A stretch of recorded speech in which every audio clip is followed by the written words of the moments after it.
Hello everyone. This video is about the GTK Boxer armored vehicle. The Boxer is a multi-role armored fighting vehicle designed by an international consortium to accomplish a number of operations through the use of installable mission modules.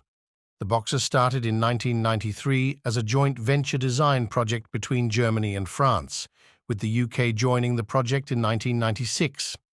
In November 1999, a $70 million contract for 8 prototype vehicles was awarded.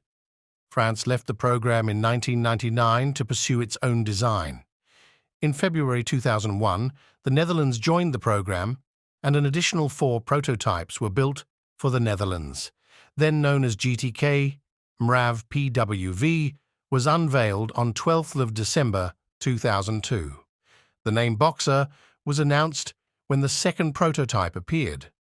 At this time, the first production run was to have been 200 for each country. Thank you for watching.